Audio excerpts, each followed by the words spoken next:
the U.S. Embassy to improve its communication channels when issuing security alerts.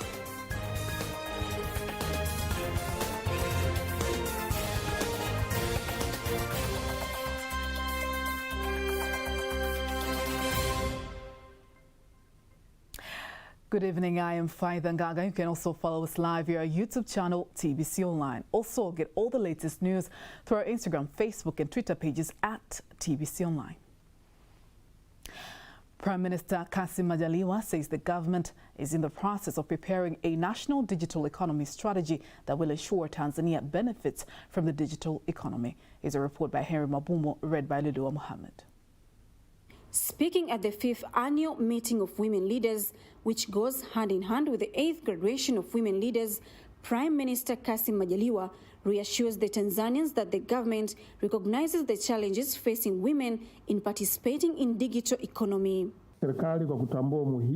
Recognizing the importance of the digital economy, the government has continued to develop various strategies that will enable our country to make good use of the technological opportunities available to boost the economy. The government recognizes the presence of obstacles that reduce women's participation in sharing digital opportunities, such as lack of knowledge and skills on how to participate, affording the costs of data and devices that can connect them to the digital world. He asked the Employers Association to come up with a solution to employment challenges facing women in the digital economy. This technology will reduce the number of employees because one plant will do the work of 100 people. Let's continue to discuss on what we should do. Let us encourage people to work on digital platforms because it is part of employment too. Minister of State in the Prime Minister's Office, Labor, Youth, Employment and Persons with Disability, Professor Joyce Ndalichako, directs employers to review workers' contracts to ensure better conditions at work, including wages, while the Minister for Community Development, Gender, Women and Special Groups, Dr. Dorothy Gwajima, asked organizers of the training to include small-scale entrepreneurs. We have continued to encourage employers to put in place contracts of better conditions in order to create better environment. The standards set by the government are the lowest. No one is prevented from improving them. However, they are supposed not to be below the government's standards. It is a group that contributes to the economy but has not yet become official. Even if you look at these small entrepreneurs, they all need training from the ATE institution so that they can lead their peers in this digital era. Previously, the chairman of the board of the Association of Tanzania Workers, ATE, Mary Nyimbo, says that the 9-month training has improved the productivity of 65 female graduates. The feedback we get from the participants and the institutions is that this training has increased assertiveness, productivity, and the institutions. Here we are, honorable guests. There are those who have paid for themselves. In other news, the U.S. ambassador to Tanzania, Michael Battle, says his embassy will improve its communication channels when issuing security alerts. He made the remark during an exclusive interview with TBC's Director General, Dr. Ayub Rioba, in his first visit to TBC's premises. Ambassador Battle has reassured that the U.S. embassy does follow up on all local and international data before issuing any alert. He says he has committed himself to the Minister of Foreign Affairs and East African Cooperation, Dr. Stargoman Attacks, to communicate directly to her ministry before issuing any alert. We coordinate not only in terms of validating the data, but we also talk directly with the host government before we issue any alert. Now, the comment that I made to Foreign Minister Tax is that in the future, I will make sure that I communicate at my level directly with the foreign minister, and not only with communication through through certain levels of bureaucracy. Right. Because the reality is that you can communicate a set of data directly to agencies. You have no control of how that data then goes up the line. So the part that we will improve on is having at my level, while we're doing all of the other coordination, and we did coordinate and we did communicate, we communicated well. Speaking about President Dr. Samia Suluhu Hassan's leadership globally, the U.S. Ambassador to Tanzania, Michael Battle, says he admires President Samia's approach into strengthening economic ties with the U.S. and the African countries.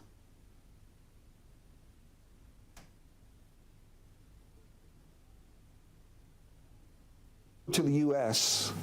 was not focused government to government. Private sector. It was on private sector investment, which is something that African leaders tend not to do. It's a government-to-government kind of interaction. What President Samia was doing was establishing that Tanzania is a global player on the international stage. And most recently, when she announced that there is a need for reconciliation, where opposition groups can be free to talk and to try to persuade voters to their position, and where she embraced the notion that the Tanzanian family of people is a diverse family of people. It's going to have diverse opinions, but at the end of the day, Tanzania has to be a unified people. During the interview, the U.S. ambassador vowed to enhance bilateral relations with Tanzania, especially on the areas of trade and investments, reiterating that Tanzania will remain a strategic partner to the United States. Moving on, the government of Tanzania, through the Ministry of Foreign Affairs and East African Cooperation, has officially opened the Embassy of Tanzania in Windhoek, Namibia. Apasia Ringo has more. The opening ceremony was officiated by the Minister of Foreign Affairs and East African Cooperation, Dr. Stergomena Tax, and was attended by various government leaders of both countries, including the Namibian Deputy Prime Minister and Foreign Affairs Minister, Netumbo Nandi-Ndaitwah, ambassadors of African countries, and leaders of the Tanzanian community living in the country. Dr. Tax has thanked the Republic of Namibia, especially the Ministry of Foreign Affairs, for the cooperation it provided in all the stages of establishing the offices, as well as participating in the historic opening event, which is an important step in strengthening diplomatic relations between the countries. On her part, the Deputy Prime Minister highlights that currently the two countries have embassies in major cities with the aim of promoting and strengthening cooperation between the countries and their people. She also commended the Tanzanian ambassador to Namibia, Dr. Modestus Kipilimba, for choosing a quality and modern building which is environmentally friendly for the embassy. The Embassy of Tanzania in Namibia began its diplomatic duties in February 2020 when Dr. Modestus Kipilimba was appointed as the first ambassador to represent Tanzania. Chief Justice Professor Ibrahim Juma says the ever-increasing number of female judges has a positive impact to the confidence and trust of the public to the judiciary. He made the remark during a special conference organized to mark the International Day of Women Judges held in Dar es Salaam. Here's a report by Alpha Wala, read by Lilua Mohammed. Day of Women Judges and Magistrates in the country, and the second in the world. The official guest of honor is the Chief Justice, Professor Ibrahim Juma, who starts by clarifying about the number of women judges and magistrates. Kadri idadi ya majaji wanawake inapoongezeka katika mahakama ya Tanzania kuelekea usawa. As the number of women judges increase in the Tanzanian court towards equality, the great benefit that will emerge is to make the court more powerful and have an image that focuses on gender equality and gender rights. The dimension that you put is very helpful in making decisions. And this is what I see in rape cases. Where a young man is accused of rape, the panel members who are women tell you, no, this person is innocent, even when we see that he deserves to be imprisoned for 30 years. Huyu ameonewa.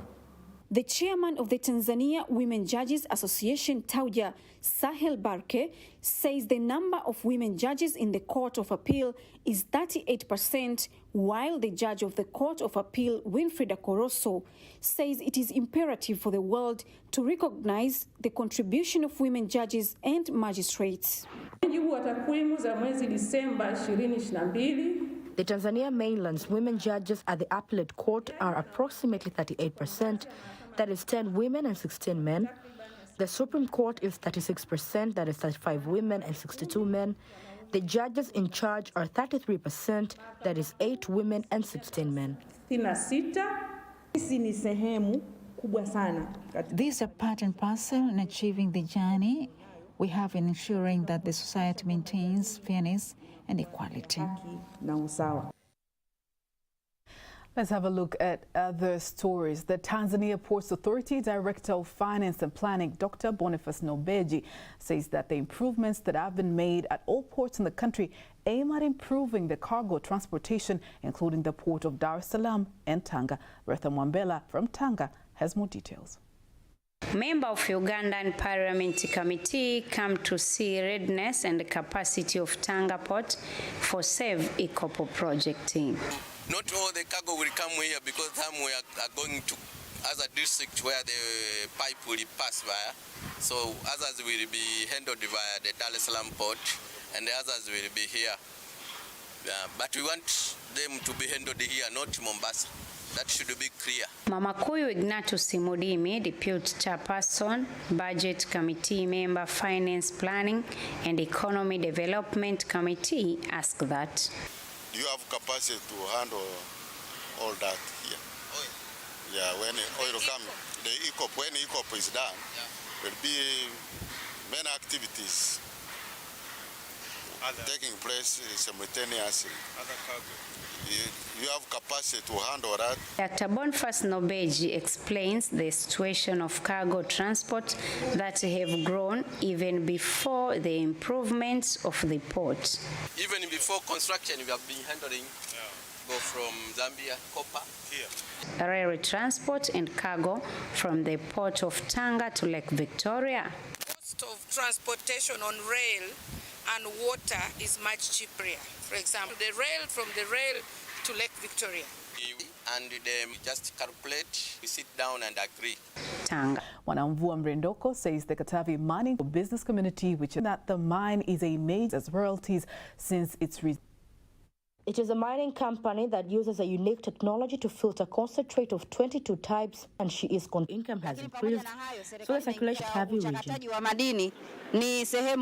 Says that in the last year they have shipped 210 containers of machinery worth 49 billion. 2 containers since we started our operations in March 2021, since we increased the income.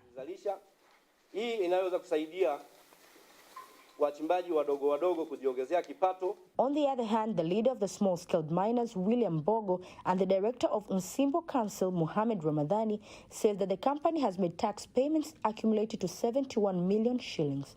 The presence of the miner has been registered, and now the pupils have started attending their classes.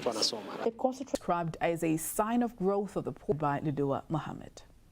Previously, a large number of tourists were reported to arrive in the country. Tourists are coming to Kilo Island. Manager of the Mtwara port, who is also in charge of Lindi and Kilo ports, Norbert Kalembo, says this means a lot to the port authority. For a long time in Kilo Masoko, but now the 2 ships have arrived. The presence of these ships indicate the growth of the port, are guided by our captains, and also they use our channel, which has buoys which are paid for. So the government's revenue increases through the port charge. Approximately 123 is the one who takes the ships. When the tourist ship is about to enter, familiar with the stream of the sea. Everyone who comes enjoys this place. Tanzania is a place full of really rich culture. And that marks the end of local news. Mohammed. For document migrant without disclosing, Hamida Shaib has said many migrants came from the sub-Saharan countries where they said to run away and looking for a better life in Europe without proper documents. Some of the rescued migrants said it was due to the economic and social situation they were. The United Democratic Republic of Congo, DRC, where fighting between government forces and armed groups has caused hundreds of thousands of people to flee. UNHCR spokesperson Matthew Saltmarsh said the violence had prompted nearly 300,000 people. He said the violence and are now sleeping out in mid-operations in parts of Ituri province. 8 people at a Jehovah's Witnesses were wounded, some seriously. Police officials said during the night they believed in the building. On Friday morning, used to capture the brutal act of violence. According to a statement released by Will Wright, he's under the supervision of the governor. Days are due to expire at the end of April, and elections were theoretically scheduled to follow. In the 2018 local election has been the most vocal critic, called itself and passed last year in a... Sports news up next.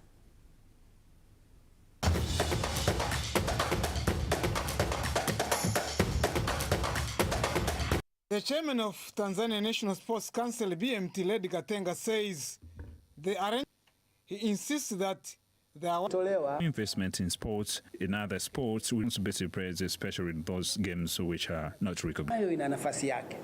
In Dar es Salaam, the East Africa participating in the competition, runners. To expose the under-18, these are still young children. They graduate into into the rest of the world.